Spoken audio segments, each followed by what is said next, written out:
તો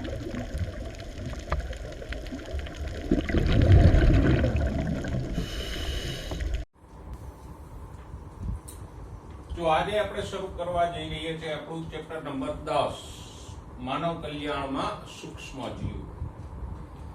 એમ તો સૂક્ષ્મ જીવો વિશે આપણે પ્રાથમિક જાણકારી જાણીએ છીએ કે સૂક્ષ્મ જીવો કોને કહેવાય. તો સામાન્ય ભાષામાં આપણે કહીએ તો જે નરી આંખે ન દેખાય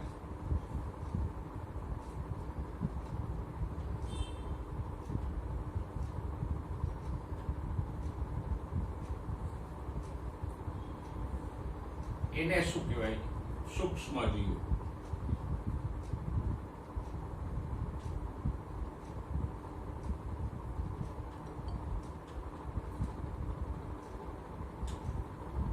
આ એક સાદી સરળ સૂક્ષ્મ જીવોની વ્યાખ્યા થઈ. અને મુખ્યત્વે સૂક્ષ્મ જીવો કયા છે તો કે વાયરસ,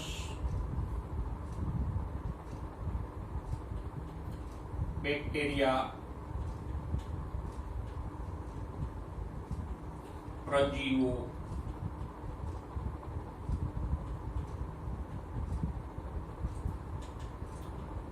અને ફૂગ.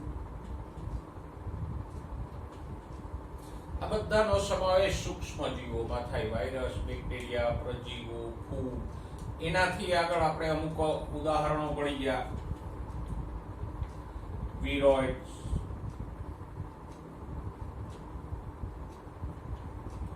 પછી પ્રાયોન્સ. પ્રાયોન્સ છે એક પ્રકારના પ્રોટીનો હતા કે જે નુકસાનકારક છે. તો આ બધાનો સમાવેશ સૂક્ષ્મ જીવોમાં થાય. ભલે વાયરસ, વિરોઇડ્સ કે પ્રાયોનને આપણે સજીવ નથી ગણતા, પણ સૂક્ષ્મ જીવમાં એનો સમાવેશ આપણે કરીએ. હવે સૂક્ષ્મ જીવો વિશે આપણે ક્યાં ભણી ગયા? ધોરણ 11 ના પ્રકરણ નંબર 2 અને 3 માં આપણે બેક્ટેરિયા, વાયરસ, વિરોઇડ્સ, ફૂગ, પ્રજીવો એ બધા વિશે ભણી ગયા. એમાંથી બેક્ટેરિયાનો સમાવેશ મોનેરા સૃષ્ટિમાં થતો હતો, પ્રજીવોનો સમાવેશ પ્રોટિસ્ટા સૃષ્ટિમાં થતો હતો અને ફૂગનો સમાવેશ ફૂગ સૃષ્ટિમાં થતો હતો. હવે જીવસૃષ્ટિમાં પ્રાણીઓ અને વનસ્પતિઓની સાથે સૂક્ષ્મ જીવો પણ મહત્વના છે. સામાન્ય રીતે આપણે સજીવોની વાત કરીએ તો આપણને વનસ્પતિઓ અને પ્રાણીઓ યાદ આવે, પણ આ નરી આંખે ન દેખાતા સૂક્ષ્મ જીવોનો પણ જીવસૃષ્ટિમાં ઘણો બધો રોલ છે. એક અગત્યના રોલ કે ભૂમિકાની વાત કરીએ તો ઘણા બધા બેક્ટેરિયા અને ફૂગ છે એ વિઘટકો તરીકે કામ કરે, એટલે કે મૃતદેહોનું વિઘટન કરી અને એનો નિકાલ કરી નાખે. જો એ નિકાલ ન થાય, વિઘટન ન થાય તો સમગ્ર પૃથ્વી છે મૃતદેહોથી જ ભરાઈ જાય. તો આમ જીવસૃષ્ટિમાં સૂક્ષ્મ જીવોનો પણ ફાળો વનસ્પતિ અને પ્રાણીઓ જેટલો જ છે.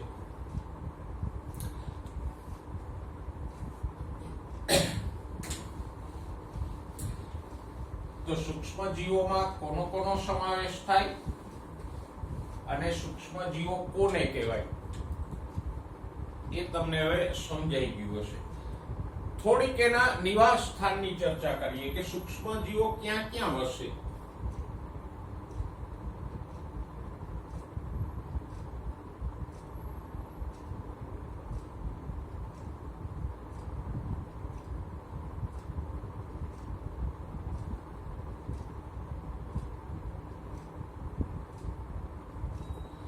તો કે સૂક્ષ્મ જીવોના વસવાટમાં પુષ્કળ વૈવિધ્ય છે. સામાન્ય વસવાટો જે છે આપણા હવા, પાણી, જમીન, એમાં તો એ વસે જ છે.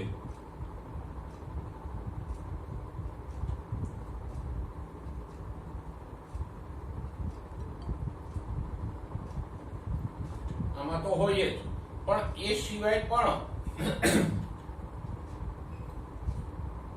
શરીરની અંદર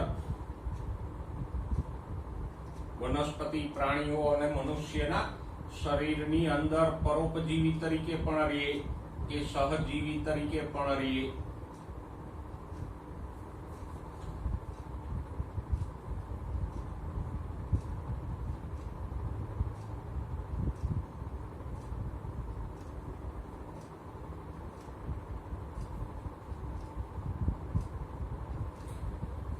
પછી ઘણા બધા એવા નિવાસ સ્થાનો કે જ્યાં બીજા સજીવો નથી વસી શકતા, જેમ કે ગરમ પાણીના ઝરાઓ,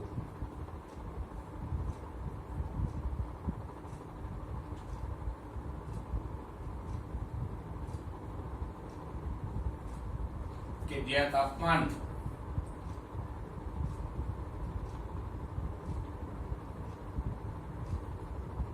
અંશ કે એનાથી પણ વધારે હોઈ શકે, એમાં પણ રહે છે. અને 11મા ધોરણમાં વિટેકરની વર્ગીકરણ પદ્ધતિમાં ભણી ગયા કે આખી બેક્ટેરિયાઓ છે આવા વિષમ નિવાસ સ્થાનમાં રહે.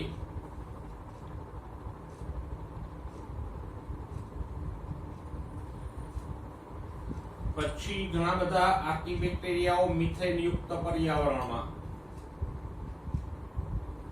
જેને આપણે મિથેનોજન્સ કહેતા હતા. મિથેન યુક્ત પર્યાવરણ ક્યાં હોય? તો કે બાયોગેસ પ્લાન્ટમાં.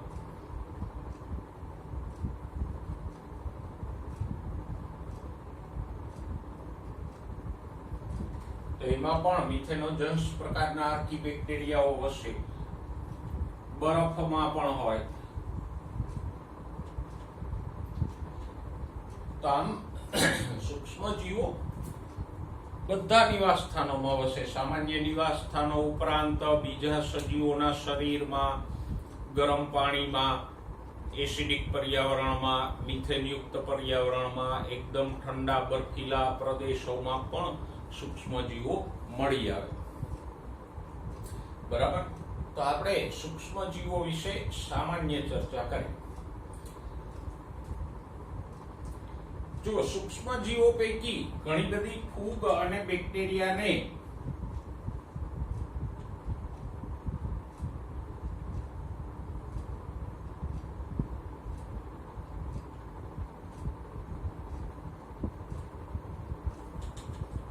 પોષક દ્રવ્યો યુક્ત સંવર્ધન માધ્યમમાં ઉછેરવામાં આવે.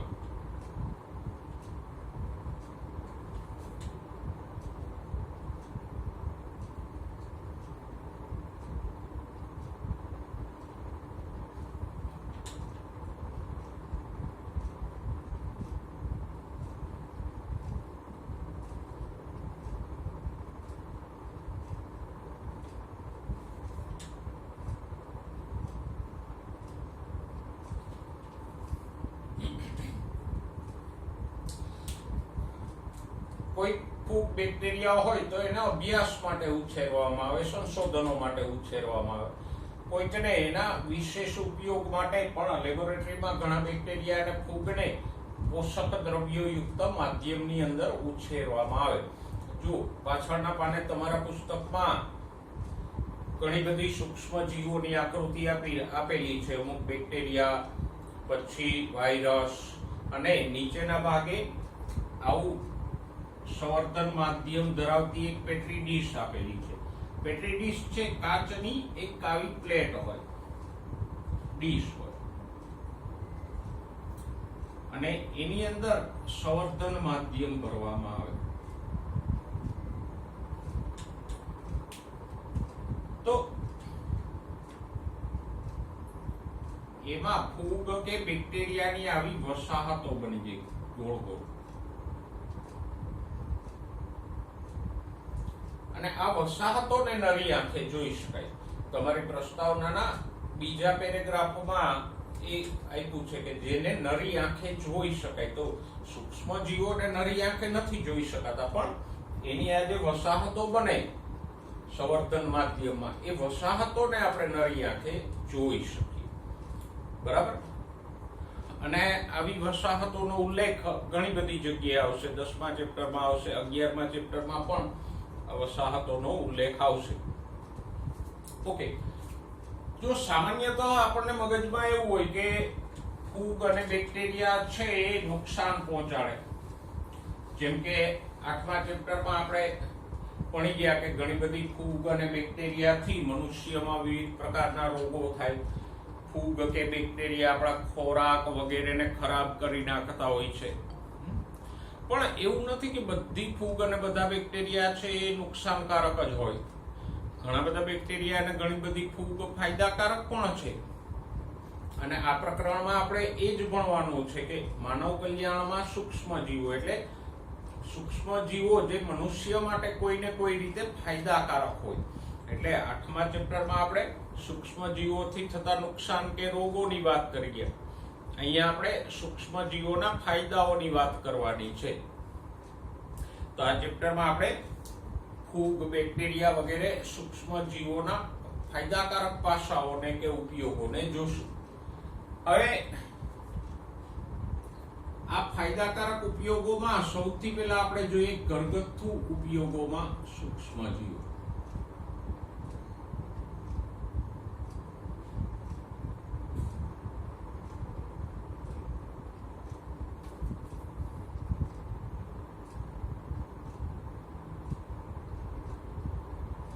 ઘરગથ્થુ ઉત્પાદનોમાં સૂક્ષ્મ જીવો એટલે આપણે ઘરેલું રીતે જે સૂક્ષ્મ જીવોના ઉપયોગથી કોઈ વસ્તુ બનાવતા હોઈએ કે મેળવતા હોઈએ,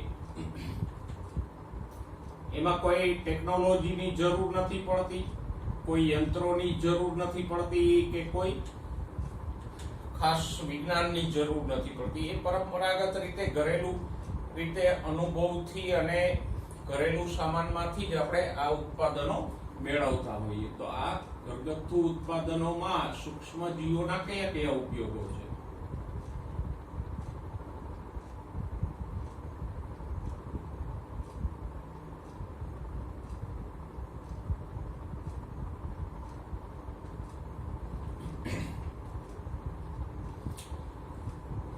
સૌથી પહેલો આપણો જૂનો અને જાણીતો ઉપયોગ છે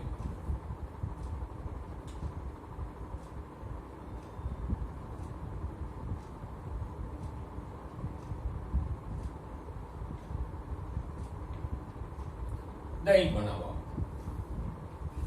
આપણે જાણીએ છીએ કે દૂધમાંથી દહીં બનાવવા માટે આપણને લેક્ટોબેસિલસ બેક્ટેરિયા ઉપયોગી થાય.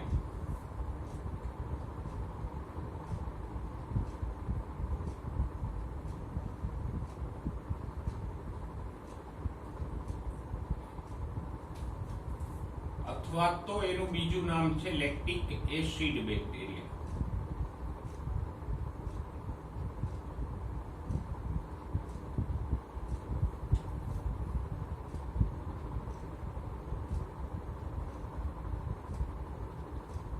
લેક્ટિક એસિડ બેક્ટેરિયા એટલે LAB,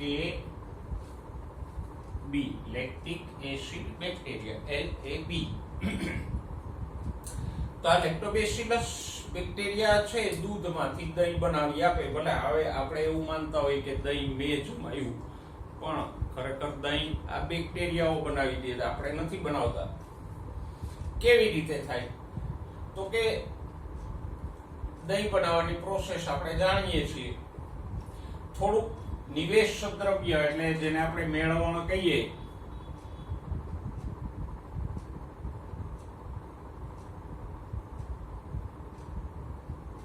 નિવેશ દ્રવ્ય એવો શબ્દ પુસ્તકમાં વાપર્યો છે, એને આપણે શું કહીએ? મેળવણ. મેળવણ એટલે દહીં જમાવવા માટે દૂધમાં આપણે જે થોડીક છાશ કે દહીં નાખીએ એને શું કહીએ આપણે? નિવેશ દ્રવ્ય. તો એનાથી શું થાય? તો કે છાશ કે દહીંની અંદર આ લેક્ટોબેસિલસ બેક્ટેરિયા હોય એ આપણે બીજા દૂધમાં ઉમેરીએ, પછી યોગ્ય તાપમાને એટલે કે હુંફાળા તાપમાને આ બેક્ટેરિયાઓ દૂધની અંદર વૃદ્ધિ પામે, એની સંખ્યા વધે. હવે સંખ્યા વધે સાથે સાથે આ બેક્ટેરિયાઓ છે એ 2-3 પ્રક્રિયાઓ કરે. એક તો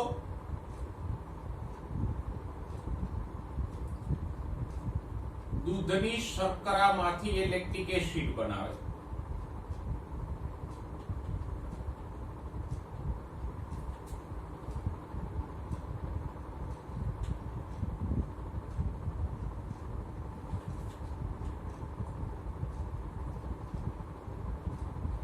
દૂધની શર્કરા ગ્લુકોઝ હોય એને શેમાં ફેરવે? લેક્ટિક એસિડમાં.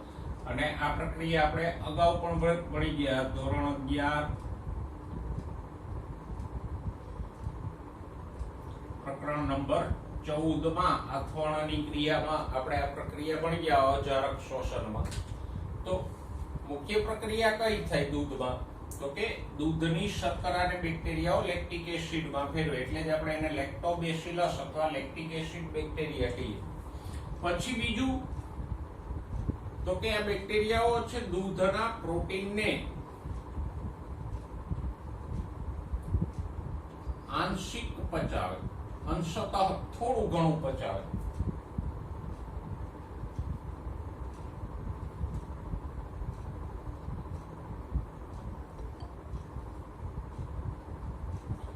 અને આ પ્રોટીનનું પાચન થાય એટલે પ્રોટીન છે થોડું કડલિંગ એટલે કે ઘણા અંશે અદ્રાવ્ય સ્વરૂપમાં આવી જાય, એને કારણે દૂધ જામી જાય અને સાથે સાથે એમાં લેક્ટિક એસિડને કારણે ખટાશ પણ પેદા થાય. તો આમાં પ્રોટીનો છે થોડા ઘણા પચેલા પણ હોય, સાથે સાથે વિટામિન B12 ની માત્રા વધારે.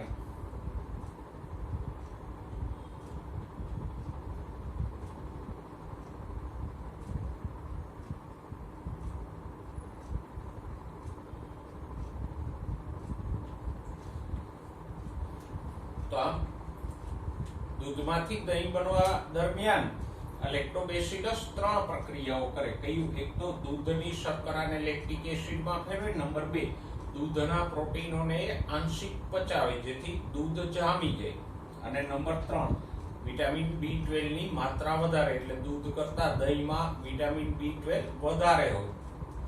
તો આ રીતે લેક્ટોબેસિલસ બેક્ટેરિયાઓ આપણને દૂધમાંથી દહીં બનાવવામાં ઉપયોગી થાય, અને એ ઉપયોગ છે મોટા પાયે ઓલમોસ્ટ દરેક ઘરમાં રોજિંદા હિસાબે થતો જ હોય છે લેક્ટોબેસિલસનો ઉપયોગ. ભલે આ બેક્ટેરિયાઓને આપણે જોઈ નથી શકતા પણ એ આપણને ઉપયોગી તો થાય જ છે. ઓકે, નેક્સ્ટ ઉપયોગ આપણે જોઈએ તો એ છે આથવણ, આથો લાવવામાં.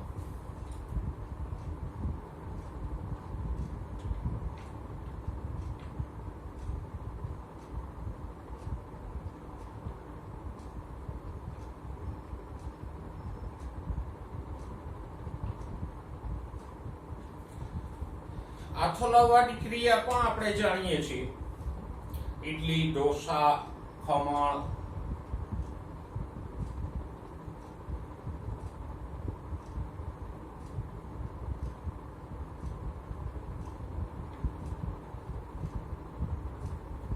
આવી બધી વાનગીઓ આપણે બનાવીએ તો એમાં આપણે જે કોઈ લોટ હોય એમાં પાણી નાખી અને એને એમને રેવા દઈએ. થોડોક ટાઈમ થાય એટલે આ જે બેટર કે ખીરું હોય એ આપણે જોઈએ છે કે ઉપસી આવે, એમાં હવાના પરપોટાઓ થાય.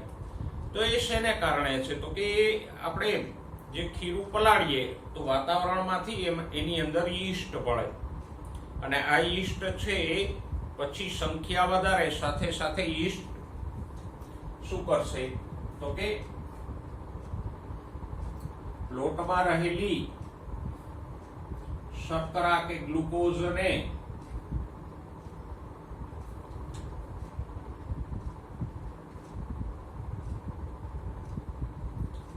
ઇથેનોલ અને CO2 માં ફેરવે.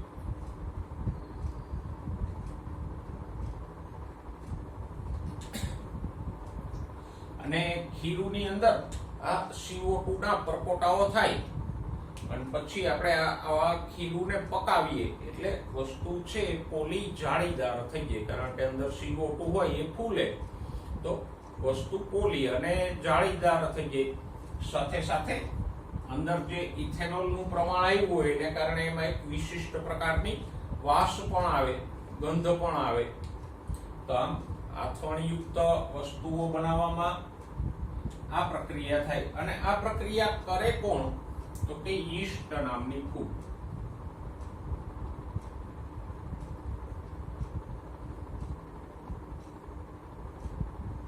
યીસ્ટ આપણે 11મા ધોરણમાં પણ ભણી ગયા કે આસ્કોમાઇસીટી વર્ગની આ ફૂગ છે એક કોષીય અને સૂક્ષ્મ છે, અને આથવણની ક્રિયાથી એ શર્કરાને ઇથેનોલ અને CO2 માં કન્વર્ટ કરશે. ઓકે, યીસ્ટનું વૈજ્ઞાનિક નામ ખાસ યાદ રાખજો, એ છે સેકેરોમાઇસી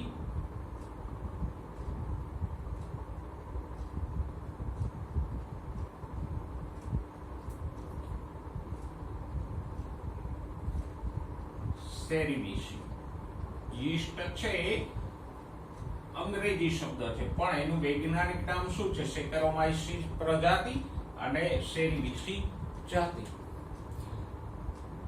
ઓકે, હવે આમ જુઓ તો યીસ્ટની અલગ અલગ ટાઈપ્સ હોય. તો બેકરીના ઉત્પાદનો માટે જે યીસ્ટ વપરાય એને શું કહેવાય? Baker's yeast.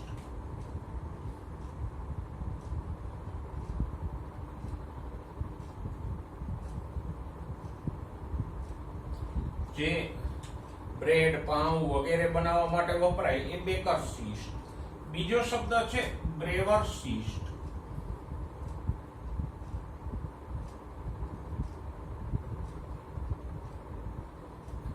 બ્રેવરી એટલે દારૂ બનાવતી ભઠ્ઠી કે કારખાનું. તો એ જે દારૂ બનાવવાની પ્રક્રિયામાં વપરાય એને કહેશું બ્રેવર્સ યીસ્ટ. બંને છે સેકેરોમાઇસીસ સેરિવિસી, પણ બધાની ટાઈપ્સ છે થોડીક અલગ અલગ હોય. એટલે બેકર્સ યીસ્ટ એટલે બેકરીના ઉત્પાદનો, બ્રેડ, પાઉં વગેરેમાં વપરાતી યીસ્ટ, અને બ્રેવર્સ યીસ્ટ એટલે દારૂ બનાવવાની પ્રક્રિયામાં વપરાતી યીસ્ટ. કોઈ પણ યીસ્ટ હોય, કોઈ પણ વસ્તુ હોય, ઇડલી ઢોસા હોય, બ્રેડ, પાઉં હોય કે દારૂ હોય, યીસ્ટ પ્રક્રિયા તો આ જ કરશે. શર્કરાને ઇથેનોલ અને CO2 માં ફેરવશે. તો આમ આપણે યીસ્ટનો પણ આમ મોટે પાયે ઉપયોગ કરીએ છીએ. ભલે યીસ્ટ આપણે ક્યાંથી લાવતા નથી સામાન્ય, પણ વાતાવરણમાં યીસ્ટ હોય જ, અને એના બીજાણુઓ જે તે આથાવાળા કે ખીરુવાળા પાત્રમાં પડે એટલે એની સંખ્યા વધે. ઓકે, પછી બીજા ઘણા પદાર્થો, વાંસ, માછલી,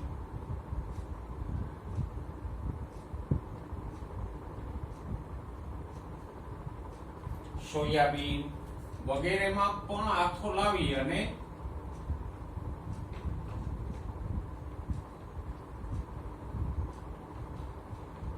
જુદા જુદા ખાદ્ય પદાર્થો બનાવાય.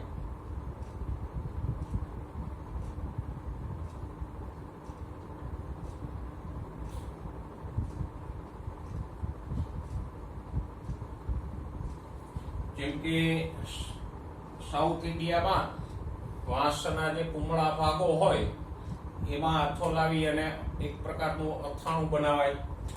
માછલીમાં આથો લાવી અને એમાંથી પણ આવી અથાણા ટાઈપની વસ્તુઓ બનાવી શકાય.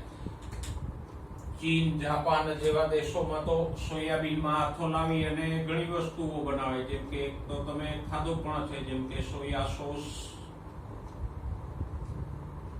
પછી છે ટોફુ કે જે એક ગોળાકાર કાણાવાળી વાનગી હોય પાઉં જેવી. તો એ ચીન કે જાપાનમાં પુષ્કળ પ્રમાણમાં ખાદ્ય પદાર્થ તરીકે વપરાય. જેમાં આપણે બ્રેડ કે પાઉંનો ઉપયોગ કરીએ તો એ બધું સોયાબીનમાં યીસ્ટ કે બીજી ફૂગ દ્વારા આથો લાવીને બનાવવામાં આવે.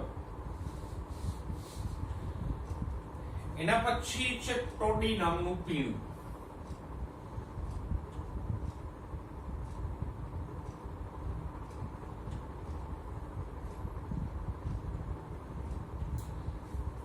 ટોડી આપણે આના માટે ગુજરાતી શબ્દ આપણે કયો વાપરીએ? તાળી. તાળાના વૃક્ષો આપણે જોયા છે. આપણે તો અહીંયા ઓછા થાય, પણ સાઉથ ઇન્ડિયામાં પુષ્કળ પ્રમાણમાં તાળાના વૃક્ષો થાય. તો પામ એટલે કે તાળી, પામ એટલે તાળી, તાળનું ઝાડ.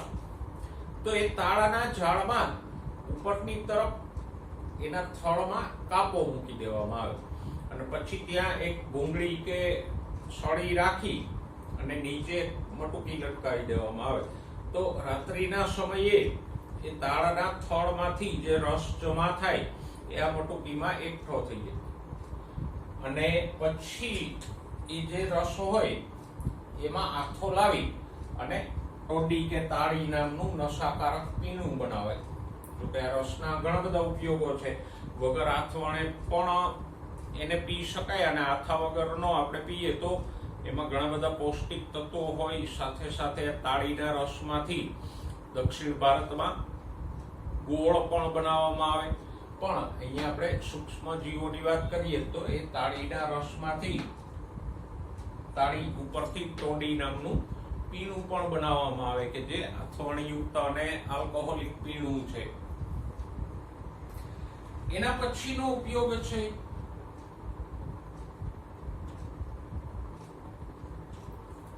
ચીઝ બનાવવામાં.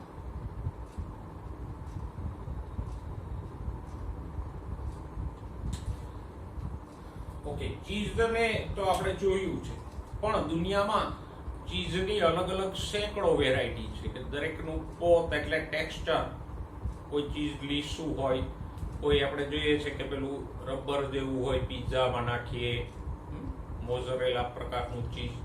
તો એવા અલગ અલગ ટેક્સચર વાળા ચીઝ હોય. દરેકની સુગંધ અલગ હોય, દરેકનો સ્વાદ પણ થોડોક અલગ હોય.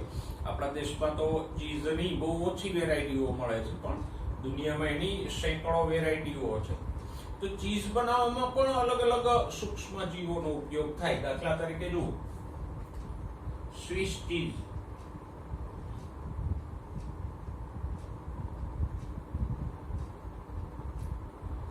સ્વિસ ચીઝની બનાવટમાં પ્રોપિયોનિબેક્ટેરિયમ શર્માની નામના બેક્ટેરિયાનો ઉપયોગ થાય.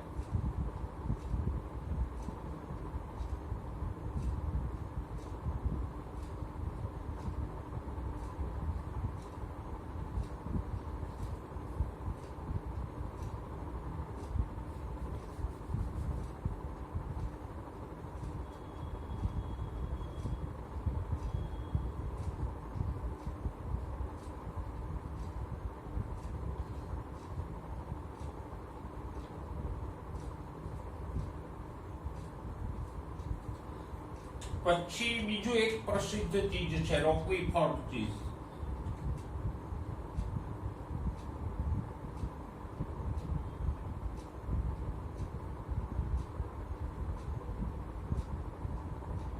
અને આવું નામ એટલે કે ફ્રાન્સનું એક ગામ છે રોક્વીફોર્ટ.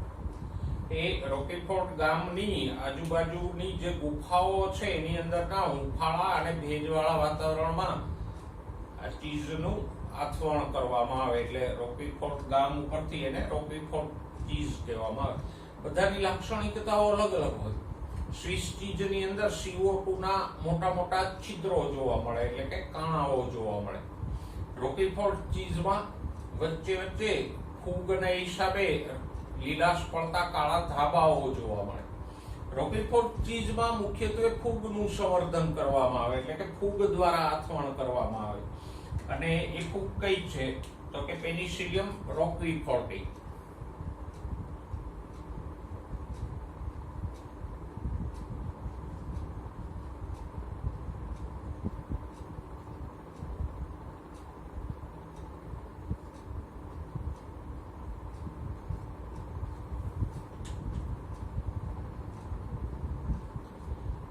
અને આ જે પેનિસિલિયમ પ્રકારની ફૂગ છે ને એને મોલ્ડ કહેવામાં આવે.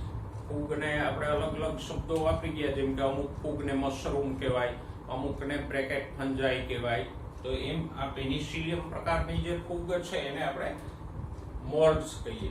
તો આવી મોલ્ડ્સ દ્વારા એમાં આથવણ કરી અને ચીઝ બનાવવામાં આવે. તો આ આથવણ કરતા સૂક્ષ્મ જીવોના આધારે અને વાતાવરણના તાપમાન અને ભેજના આધારે અલગ અલગ ચીઝમાં અલગ અલગ ટેક્સચર એટલે કે પોત, સ્વાદ અને સુગંધ જુદો જુદો જોવા મળે. બરાબર. આપણે અહીંયા ચીઝના સ્વાદ સાથે કે ટેક્સચર સાથે વિશેષ મતલબ નથી, પણ ચીઝ બનાવવામાં કયા કયા સૂક્ષ્મ જીવો ઉપયોગી થાય, જેમ કે સ્વિસ ચીઝ બનાવવામાં કોણ ઉપયોગી થાય, રોક્વીફોર્ટ ચીઝ બનાવવામાં કોણ ઉપયોગી થાય, એ બધાને યાદ રાખજો. ઓકે, સામાન્ય ચીઝમાં આપણે એક વાત કરી કે ચીઝ છે એ અત્યારે ફેક્ટરીઓ દ્વારા કે ઉદ્યોગો દ્વારા બનાવે. પણ એને આપણે ઘરગથ્થુ ઉત્પાદનમાં એટલે સમાવેશ કર્યો કે પરંપરાગત રીતે યુરોપીય દેશોમાં ચીઝ છે ઘરેલું રીતે જ બનાવવામાં આવતું, જેમાં આપણે ઘરમાં માખણ કે ઘી બનાવતા એ જ રીતે લોકો ચીઝ પણ બનાવતા ઘરેલું રીતે, એટલે એનો ઘરગથ્થુ ઉપયોગોમાં પણ સમાવેશ કર્યો. અને આ બધી પ્રક્રિયાઓ ઓલમોસ્ટ ઔદ્યોગિક રીતે પણ થાય છે, જેમ કે મોટી મોટી ડેરીઓ દહીં બનાવે છે, પછી આવા બધા આલ્કોહોલિક પીણાઓ પણ કંપનીઓ દ્વારા બનાવાય, ચીઝ પણ ઔદ્યોગિક રીતે અત્યારે બને જ છે. પણ મૂળભૂત આજે સૂક્ષ્મજીવોના ઘરેલું ઉપયોગો છે એની ચર્ચા આપણે અહીંયા કરી.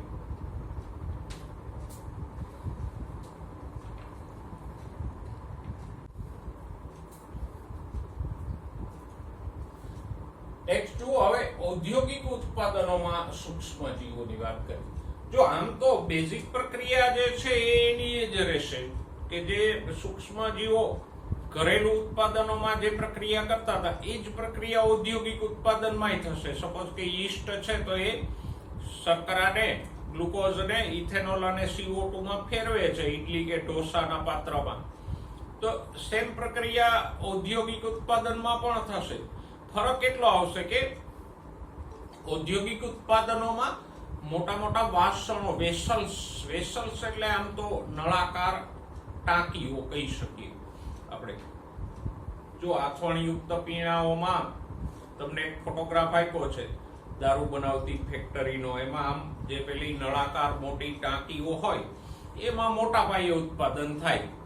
એટલે પ્રક્રિયા જે ઘરેલું ઉત્પાદનોમાં થાય છે એ જ છે. અહીંયા ઉત્પાદનનો જથ્થો વધારે હશે, સાથે સાથે થોડીક વધારે કાળજી લેવાય કે ઘરમાં સામાન્ય તો આપણે ટેમ્પરેચર વગેરે બધું મેન્ટેન ના કરતા હોય, ઔદ્યોગિક ઉત્પાદનોમાં એ બધું મેન્ટેન કરવામાં આવે કે ચોક્કસ તાપમાન જળવાઈ રહે એક ધારું, પછી કોઈમાં ઇથેનોલ કે CO2 નું પ્રમાણ હોય તો એ પણ એક્યુરેટ જળવાય, એવી બધી કાળજીઓ લેવાય અને મોટા પાયે ઉત્પાદન થાય. આવા મોટા મોટા વેસલ્સ એટલે કે નળાકાર વાસણો કે ટાંકીઓ વપરાય. સૂક્ષ્મજીવો તો એ જ રહેશે, એવું ન હોય કે ઘરેલું ઉત્પાદનમાં યીસ્ટ છે એ સૂક્ષ્મ હોય ને ઔદ્યોગિક ઉત્પાદનમાં મોટી હોય. એની પ્રક્રિયામાં પણ કોઈ ફેરફાર નહીં થાય.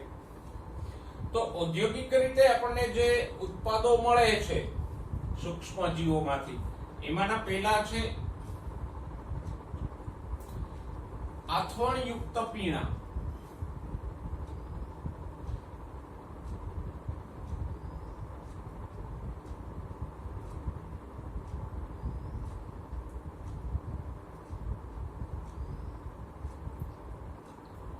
આથવણયુક્ત પીણા એટલે આપણે કહી શકીએ આલ્કોહોલિક પીણાઓ.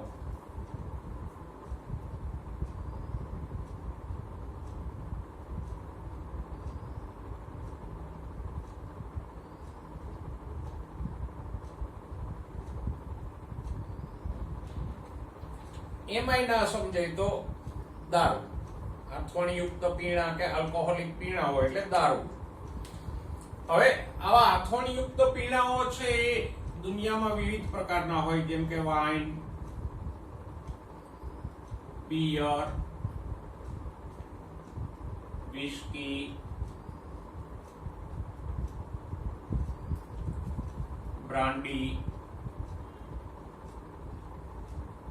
રમ, એવા અલગ અલગ પ્રકારના આથવણયુક્ત કે આલ્કોહોલિક પીણાઓ હોય. એમાં કયો સૂક્ષ્મજીવ ભાગ ભજવે તો કે યીસ્ટ, જેને આપણે સેકેરોમાઇસીસ સેરેવિસી કહી ગયા એ.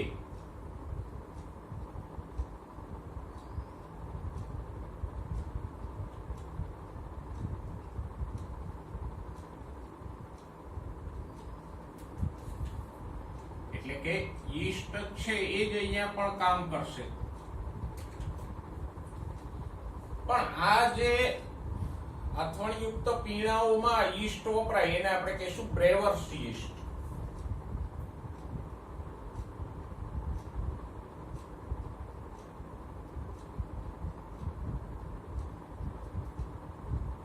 બ્રેવરી એટલે દારૂ બનાવતું કારખાનું, એટલે એની ઉપરથી બ્રેવર્સ યીસ્ટ કહીશું. બેકરીમાં વપરાતી હતી એને આપણે બેકર્સ યીસ્ટ કહીએ.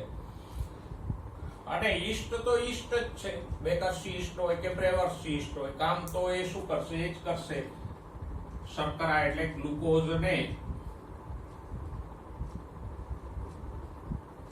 શેમાં ફેરવશે? તો કે ગ્લુકોઝને અજારક શ્વસન દ્વારા તોડી અને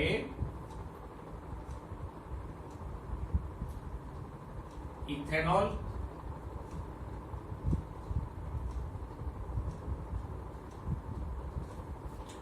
અને CO2 માં ફેરવશે.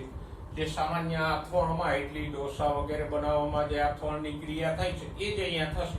પણ આ જે ઇથેનોલનું પ્રમાણ આવ્યું દ્રાવણમાં એ નશાકારક તરીકે વપરાય. તો અલગ અલગ વસ્તુઓની શર્કરામાં અલગ અલગ પ્રકારના પદાર્થો વપરાય શર્કરા તરીકે. જેમ કે વાઇન છે તો એ દ્રાક્ષ કે બીજા ફળોનો ઉપયોગ થાય. દ્રાક્ષનો રસ કાઢી અને એમાં યીસ્ટ મેળવવામાં આવે એટલે દ્રાક્ષમાં જે શર્કરા હોય એ ઇથેનોલમાં રૂપાંતરિત થઈ જાય. પછી બિયર છે તો એ જવમાંથી બનાવવામાં આવે. જવ છે એક પ્રકારનું અનાજ છે ને, બરછટ ધાન્ય છે. તો એને ક્રશ કરી અને જેમાં આપણે લોટ બનાવીને એમાં આથો લાવીએ એમ જવના લોટમાં આથો લાવીને બનાવાય. બરાબર? તો આમ અલગ અલગ ફળો હોય, શર્કરાઓ હોય, એ બધાના ફળો હોય કે અનાજ હોય એમાં રહેલી શર્કરા ને ઇથેનોલમાં રૂપાંતરિત કરવામાં આવે. હવે જો અહીંયા તમને બે અગત્યના શબ્દો આપ્યા છે. એક શબ્દ આપ્યો છે નિસ્યંદિત પીણા.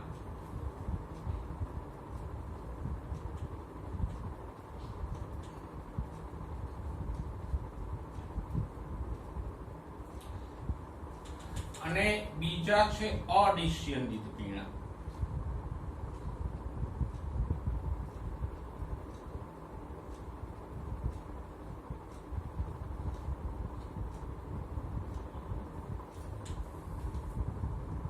બરાબર? ભૂતકાળમાં આપણે 11મા ધોરણના 14મા ચેપ્ટરમાં એવું ભણી ગયા કે કોઈ પણ દ્રાવણ હોય એમાં અજારક શ્વસન થી આપણે આથવણ કરીએ તો ઇથેનોલનું પ્રમાણ 13% કરતા વધે નહીં. મેક્સિમમ પ્રમાણ કેટલું રહે? 13% રહે. જો 13% થી પ્રમાણ વધે તો એ અંદર રહેલી યીસ્ટને જ મારી નાખે. બરાબર? પણ હવે આ બાબતમાં મારું જે કઈ થિયરિકલ નોલેજ છે એ પ્રમાણે આ જે પીણાઓ છે વિસ્કી, બ્રાન્ડી, રમ, એ બધામાં આલ્કોહોલનું પ્રમાણ વધારે હોય. કેટલું વધારે હોય? તો કે અપ ટુ 40%.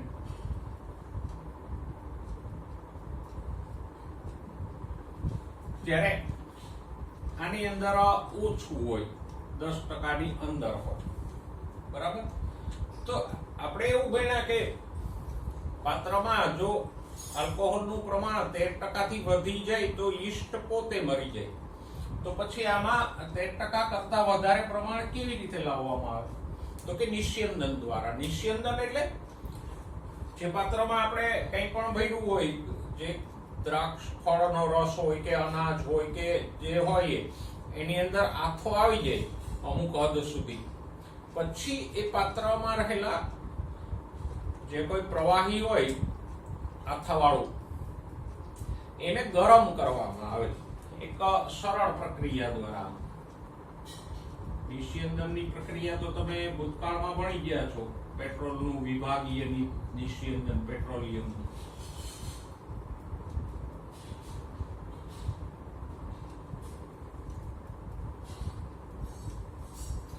તો પાત્રને આપણે ગરમ કરશું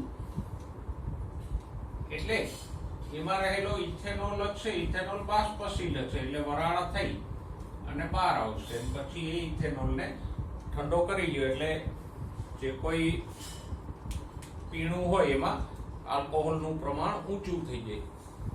તો તો ઘણા બધા પીણાઓ છે આમ આલ્કોહોલના નિસ્યંદનથી મેળવવામાં આવે, એને કહેવાય નિસ્યંદિત પીણાઓ. અને એ કયા છે તો કે વિસ્કી, બ્રાન્ડી, રમ એ બધા નિસ્યંદિત પીણાઓ છે.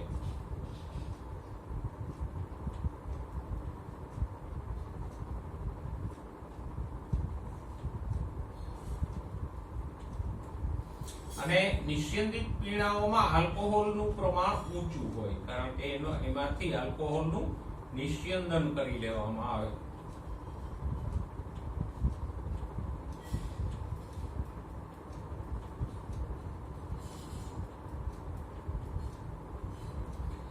જ્યારે ઘણા બધા પીણાઓનું આમ નિસ્યંદન નથી કરવામાં આવતું, એમાં આથો આવી જાય અને ચોક્કસ પ્રમાણ સુધી દ્રાવણમાં આલ્કોહોલ બની જાય, પછી એને ફક્ત ફિલ્ટર કરી લેવામાં આવે, જેથી કરીને એમાં કોઈ જે કઈ સોલિડ્સ હોય એ બધા નીકળી જાય અને એક ચોખ્ખું પ્રવાહી પ્રાપ્ત થાય. તો એમાં આલ્કોહોલનું નિસ્યંદન નથી કરાતું. તો વાઇન, બિયર એ બધા જે ઓછા આલ્કોહોલ વાળા છે એ અનિસ્યંદિત પદ્ધતિથી મેળવાય અને એમાં આલ્કોહોલનું પ્રમાણ ઓછું હોય.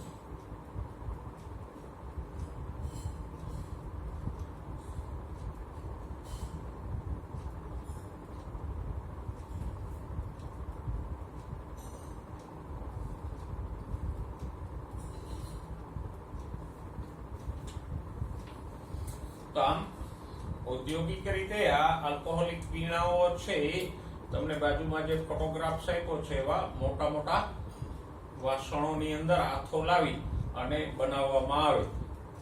એમાં જે યીસ્ટ વપરાય છે એનું વૈજ્ઞાનિક નામ પણ તમે ભણી ગયા છો અગાઉ. એના દ્વારા જે પ્રક્રિયા થાય છે આ હાથવણાની એ પણ આપણે 11મા ધોરણના 14મા ચેપ્ટરમાં ભણી ગયા છીએ, એટલે એ તમને યાદ રાખવું અઘરું ન પડે. પણ આ બે બાબતોને યાદ રાખજો કે નિસ્યંદિત પીણાઓ કયા છે અને અનિસ્યંદિત પીણાઓ કયા છે. નિસ્યંદિત અને અનિસ્યંદિત પીણાઓ વચ્ચે તફાવત શું છે? આ તફાવત તમને પુસ્તકમાં નથી, તો એને જરા નોંધી લેજો ત્યાં.